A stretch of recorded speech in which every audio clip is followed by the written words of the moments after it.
Hello beauté, mes beautés, regardez-moi la pépite du jour. Alors, je vais utiliser cette huile sur mes cheveux pour sceller mon hydratation une fois que mes cheveux seront à moitié humides. C'est une recette très facile à réaliser, recette débutante. Regardez, c'est une huile d'avocat très pure. Pour commencer, j'ai posé mon avocat directement sur le feu, ensuite dans une poêle pour essayer de ramollir la chair facilement.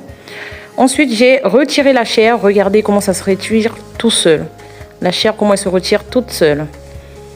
Voilà. Et ensuite, avec un presse-purée, je vais venir presser la chair de temps en temps. Comme ça, regardez, j'ai laissé le noyau de mon avocat dans ma poêle. Donc, pour information, j'ai utilisé 2 avocats. Donc, je presse. J'ai laissé cuire en tout 20 minutes à petit feu.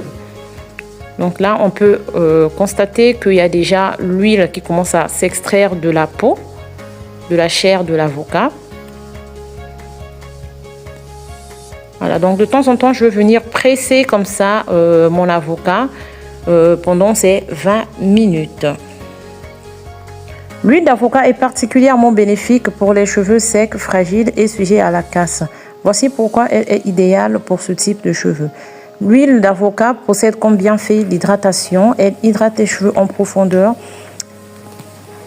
Sa texture légère permet de pénétrer la fibre capillaire facilement. L'huile d'avocat va renforcer votre fibre capillaire. L'huile d'avocat va diminuer votre casse, va favoriser la pousse des cheveux, va venir assouplir vos cheveux si vos cheveux sont très durs. Et n'oubliez pas aussi que l'huile d'avocat protège contre les agressions d'extérieur, c'est-à-dire contre le vent, la chaleur, la pollution et j'en passe. Donc, je reviens touiller de temps en temps, comme vous voyez dans ma vidéo. Et là, je vais arrêter le feu. Donc ça cuit 20 minutes à petit feu, j'arrête le feu, je laisse reposer le temps que ça se refroidisse. Ensuite, je vais venir mettre dans ma théière qui a sa passoire, ma théière a le filtre inclus. Donc voilà, je vais venir filtrer comme ça et appuyer, me servir de cette petite cuillère pour appuyer car je ne vais pas perdre une goutte d'huile.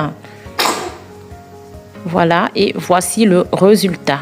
Elles sont bonnes, franchement, la couleur elle est juste waouh, regardez.